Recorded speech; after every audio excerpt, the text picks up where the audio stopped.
Hello everyone, welcome to my YouTube channel. 6ನೇ ತರಗತಿ ಮರುಸಿಂಚನ ಕನ್ನಡ ಅಧ್ಯಾಯ 7ರಿಂದ 12ರವರೆಗಿನ ಉತ್ತರಗಳು. ಒಂದು ಚಿತ್ರದಲ್ಲಿ ಬಲೂನು ಮಾರುವವರು ಹಾಗೂ ಮಗ ಹಾಗೂ ತಾಯಿ ಇವರ ಮಧ್ಯೆ ನಡೆಯುವ ಸಂಭಾಷಣೆಯನ್ನು ನಾವಿಲ್ಲಿ ವಿವರಿಸಿ ಬರಿಬೇಕಾಗುತ್ತೆ.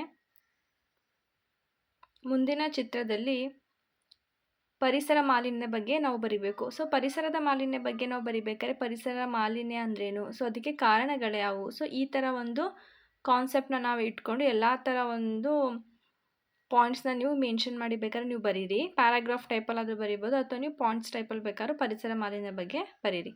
ನೆಕ್ಸ್ಟ್ ಇಲ್ಲಿ ವೃತ್ತಪತ್ರಿಕೆ ಓದೋಣ. ಕೆಲವೊಂದು ವೃತ್ತಪತ್ರಿಕೆಗಳನ್ನ ಅವರು ಕೊಟ್ಟಿದ್ದಾರೆ. ಸೊ ಈ ಒಂದು ಚಟುವಟಿಕೆಯಲ್ಲಿ ನಾವು ಕೊಟ್ಟಿರುವ ಭಿತ್ತಪತ್ರೆಯನ್ನು ಗಮನಿಸಿ ಕೆಳಗಿನ ಪ್ರಶ್ನೆಗಳಿಗೆ ಉತ್ತರವನ್ನು ಬರೀಬೇಕು. ಈ ಒಂದು ಆರ್ಟಿಕಲ್ಸ್ ಒಂದು ನ್ಯೂಸ್ ಪೇಪರ್ ಥರ ಇದೆ. ಸೊ ಇದ್ರ ಬೇಸ್ ಪ್ರಕಾರ ನಾವೇನು ಮಾಡಬೇಕು, ಕೆಲವೊಂದು ಕ್ವಶನ್ಸ್ ಕೊಟ್ಟಿದ್ರೆ ಆ ಒಂದು ಕ್ವಶನ್ಸ್ಗೆ ನಾವಿಲ್ಲಿ ಆನ್ಸರ್ ಮಾಡಬೇಕಾಗುತ್ತೆ. ಶಿಕ್ಷಣಕ್ಕೆ ಸಂಬಂಧಿಸಿದ ಯಾವುದಾದರೂ ಘೋಷಣಾ ವಾಕ್ಯ. ಯಾರು ಕದೆಯದ ಆಸ್ತಿ ಶಿಕ್ಷಣ. ಕಲಿತವನ್ನು ಕಲಿಸಿರಿ, ಕಲಿಯದವರ ಕಲಿಯಿರಿ. ಭಿತ್ತಿ ಪತ್ರದಲ್ಲಿರೋ ಗ್ರಾಮೀಣ ಆಟಗಳು ಗಾಲಿ, ಚಿನ್ನು ದಾಂಡು, ಲಗೋರಿ, ಕುಂಟೆಬಿಲ್ಲೆ.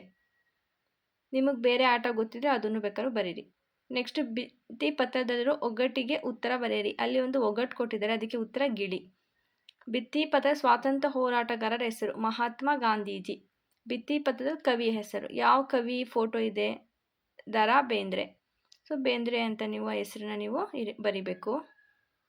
ನೆಕ್ಸ್ಟ್ ಮೇನ್ಯಲ್ಲಿ ನೋಡಿ ಪರಿಸರ ಮಾಲಿನ್ಯ ತಡೆಗಟ್ಟುವ. ಸೊ ಲಾಸ್ಟ್ ಕ್ವಶನ್ಗೆ ಚಟುವಟಿಕೆ 2 ಕೊಟ್ಟಿರುವ ವಿಷಯಗಳನ್ನು ಒಳಗೊಂಡ ಒಂದು ಆಕರ್ಷಕ ಭಿತ್ತಿ ಪತ್ರವನ್ನು ಶೀರ್ಷಿಕೆಯೊಂದಿಗೆ ಗುಂಪಿನಲ್ಲಿ ತಯಾರಿಸಿ. ಅದು ಸ್ಟೂಡೆಂಟ್ ಆ್ಯಕ್ಟಿವಿಟಿ, ನೀವು ಕ್ಲಾಸಲ್ಲೇ ಆ್ಯಕ್ಟಿವಿಟಿನ ಮಾಡಬೇಕಾಗುತ್ತೆ.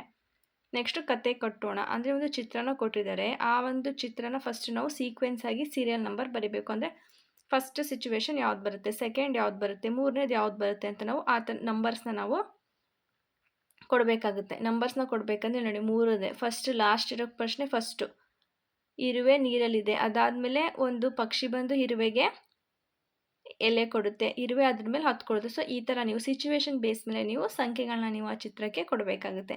ಇದಾದಮೇಲೆ ನೀವೇ ಒಂದು ಸ್ಟೋರಿ, ಅದು ನೋಡಿದ್ರೆ ನಿಮಗೆ ಯಾವ ಸ್ಟೋರಿ ಕ್ರಿಯೇಟ್ ಅನಿಸುತ್ತೆ. ಸೊ ನೀರಿನಲ್ಲಿ ಮುಳುಗಿ ಸಾಯುತ್ತಿದ್ದ ಇರುವೆಯ ಪಕ್ಷಿ ಎಲೆ ಉದುರಿಸಿ ಎಲೆಯನ್ನು ಇರುವೆ ಸಹಾಯ ಪಡೆದು ದಡ ಸೇರುತ್ತದೆ, ಅದು ಸೀರುತ್ತದೆ ಅಂದರೆ ಸೇರುತ್ತದೆ. ಬೇಟೆಗಾರ ಒಂದೇ ಪಕ್ಷಿಗೆ ಬಾಣದಿಂದ ಗುರಿ ಇಟ್ಟಾಗ ಇರುವೆ ಕಾಲಿಗೆ ಕಚ್ಚಿ ಗುರಿ ತಪ್ಪಿಸುತ್ತದೆ. ಈ ಥರ. ನೆಕ್ಸ್ಟ್ ಕೊಟ್ಟಿರುವ ಪದಗಳನ್ನು ಬಳಸಿಕೊಂಡು ಕಥೆಯನ್ನು ರಚಿಸಿ. ಸೊ ಅಲ್ಲಿ ಚಿತ್ರನ ಕೊಟ್ಬಿಟ್ಟು ಕಥೆನ ರಚಿಸಿ ಅಂತ ಹೇಳಿದ್ದಾರೆ. ಇಲ್ಲಿ ಅವರೇ ಒಂದು ಪದಗಳನ್ನ ಕೊಟ್ಟಿದ್ದಾರೆ. ಮೊಸಳೆ ಬಗ್ಗೆ, ಕೋತಿ ಬಗ್ಗೆ. ಈ ಕತೆ ನೀವು ಕೇಳಿರ್ತೀರಾ. ಸೊ ಇದನ್ನು ನೀವು ಅಲ್ಲಿ ಬರಿಬೇಕಾಗುತ್ತೆ. ನೆಕ್ಸ್ಟು ಈ ವಾಕ್ಯ ಗಮನಿಸಿ ಕಥೆಯನ್ನು ಮುಂದುವರಿಸಿ. ರಾಜ್ಯಕ್ಕೆ ಒಳ್ಳೆಯ ಆಡಳಿತ ನಡೆಸಿದ ಒಂದು ದಿನ ಬೆಕ್ಕು ಹಾಲು ಕುಡಿ ತಮ್ಮ ಮನೆಯಲ್ಲಿ ನಮಗೆ ಹಾಲು ಎಂದು ಹೇಳಿದರು. ಸೊ ಈ ಒಂದು ಆನ್ಸರ್ನ ನೀವು ಚಟುವಟಿಕೆ 3ಗೆ ನೀವು ಬರಿಬೇಕಾಗುತ್ತೆ. ನೆಕ್ಸ್ಟ್ ಇದರಲ್ಲಿ ರೂಢನಾಮ ಯಾವುದು, ಅಂಕಿತ ನಾಮ ಯಾವುದು, ಅನ್ವರ್ಥ ನಾಮ ಅಂತ. ರೂಢನಾಮ ಅಂದರೆ ರೂಢಿಯಿಂದ ಹೆಸರುಗಳನ್ನ ನೀವು ಬರಿಬೇಕಾಗುತ್ತೆ. ಅಂಕಿತ ನಾಮ ಅಂದರೆ ಅವರ ಹೆಸರುಗಳನ್ನ ನೀವು ವ್ಯಕ್ತಿಯ ಹೆಸರನ್ನ ಬರಿಬೇಕಾಗುತ್ತೆ. ಅನ್ವರ್ಥ ನಾಮ ಅಂದರೆ ಅವರ ಒಂದು ಕೆಲಸದ ಅಂದರೆ ವೃತ್ತಿಯ ಆಧಾರದ ಮೇಲೆ ನಾವು ಬಳಸುವ ಒಂದು ನಾಮವನ್ನು ಅನ್ವರ್ಥ ನಾಮ ಅಂತಾರೆ. ನೆಕ್ಸ್ಟ್ ನೋಡಿ ಸಾರಾಂಶನ ಬರಿಬೇಕು. ಅಂದರೆ ಕೊಟ್ಟಿರೋ ಪದ್ಯಭಾಗ, ಒಂದು ಪದ್ಯಭಾಗ ಮತ್ತು ಗದ್ಯಭಾಗವನ್ನು ಅವರು ಕೊಟ್ಟಿದ್ದಾರೆ. ಇದರಲ್ಲಿ ಪದ್ಯಭಾಗ ಅಂದರೆ ಏನು, ಗದ್ಯಭಾಗ ಅಂದ್ರೇನು, 5 ಡಿಫ್ರೆನ್ಸ್ ಅಂದರೆ ವ್ಯತ್ಯಾಸಗಳನ್ನು ಬರಿಬೇಕಾಗುತ್ತೆ. ಪದ್ಯಭಾಗ ಅಂದರೆ ಯಾವ ಥರ ಇರುತ್ತೆ, ಶಾರ್ಟ್ ಲೈನ್ಸ್ ಇರುತ್ತೆ. ಗದ್ಯಭಾಗ ಅಂದರೆ ಲಾಂಗ್ ಲೈನ್ಸ್ ಇರುತ್ತೆ. ಸೊ ಈ ಥರ ನೀವು ಆನ್ಸರ್ ಮಾಡಬೇಕಾಗುತ್ತೆ ನೋಡಿ. ಗದ್ಯಭಾಗ ಹೆಚ್ಚು ಪುಟಗಳಿರುತ್ತೆ, ಇದು ಚಿಕ್ಕ ಪುಟಗಳು. ಮತ್ತು ಇದು ಸಾಮಾನ್ಯ ಭಾಷೆಯಿಂದ ಕೂಡಿದ್ದು ಹಳೆಗನ್ನಡದಿಂದ ಕೂಡಿರುತ್ತೆ. ಅನುಭವದ ಸಾರವನ್ನು ಬರೆಯೋ ಮುಖಾಂತರ ಹೇಳುವಂಥದ್ದು. ಸನ್ನಿವೇಶ ಘಟನೆಯನ್ನು ಆಧರಿಸಿದೆ ಪದ್ಯಭಾಗ. ಸೊ ಈ ಥರ ಒಂದು ಡಿಫ್ರೆನ್ಸನ್ನು ನೀವು ಅಲ್ಲಿ ಬರಿಬೇಕು. ನೆಕ್ಸ್ಟ್ ನೋಡಿ ಕೊಟ್ಟಿರೋ ವಚನ, ಇದು ಬಸವಣ್ಣನವರ ವಚನ ಆಗಿದೆ. ಈ ಒಂದು ವಚನದಲ್ಲಿ ಅವರು ಏನನ್ನು ಹೇಳ್ತಿದ್ದಾರೆ ಅಂದರೆ ಆ ಒಂದು ವಚನದ ಭಾಗದ ಒಂದು ಸಾರಾಂಶವನ್ನು ನೀವು ಒಂದು ಸೆಂಟೆನ್ಸಲ್ಲಿ ನೀವು ಬರಿಬೇಕಾಗುತ್ತೆ.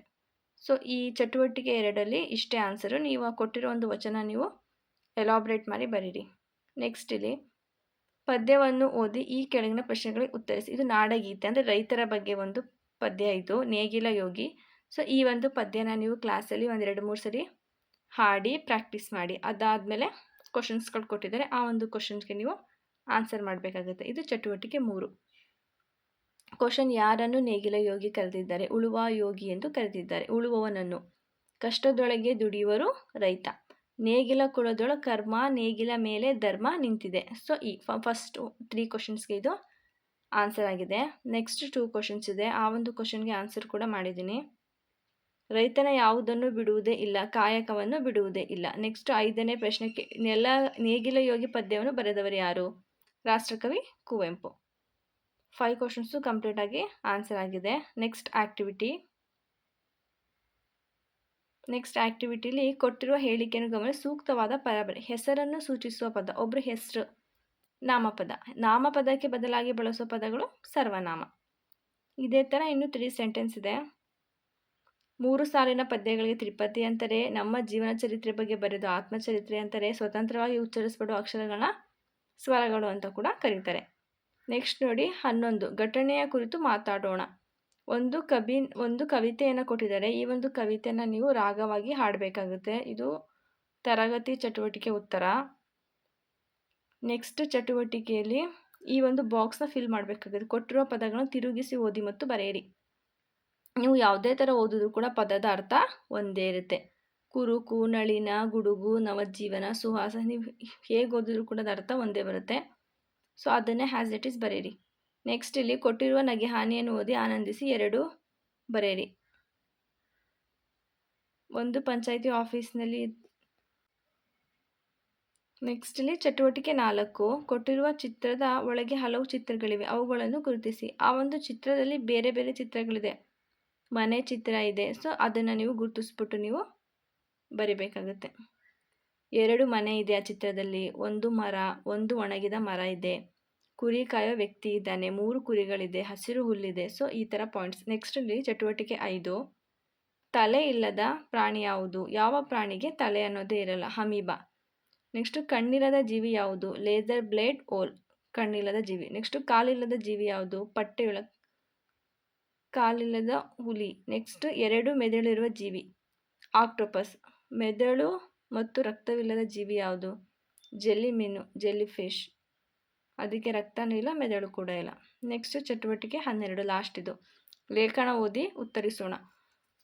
ಲೇಖನ ಓದಿ ನೀವು ಉತ್ತರ ಮಾಡಬೇಕಂದ್ರೆ ಡಾಕ್ಟರ್ ಅಬ್ದುಲ್ ಕಲಾಂ ರವರ ಒಂದು ಘಟನೆ, ಸರಳ ಸ್ವಭಾವದ ಕಲಾಂ. ಸೊ ಇವ್ರ ಬಗ್ಗೆ ನೀವು ಬರಿಬೇಕಾಗುತ್ತೆ.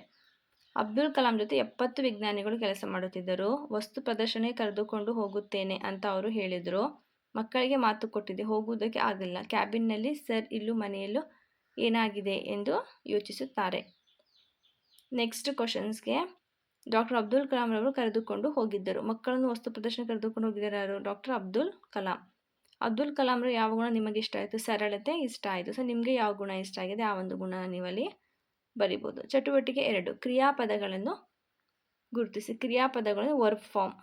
ಕೊಟ್ಟಿದ್ದೀನಿ, ಮಾಡುತ್ತಾ, ಹೋಗುತ್ತೇನೆ. ಸೊ ಇದೆಲ್ಲ ಏನಾಗುತ್ತೆ? ಒಂದು ಕ್ರಿಯಾಪದಗಳು. ಈ ಒಂದು ಕ್ರಿಯಾಪದಗಳನ್ನ ನೀವು ಬರಿಬೇಕಾಗುತ್ತೆ. Thank you.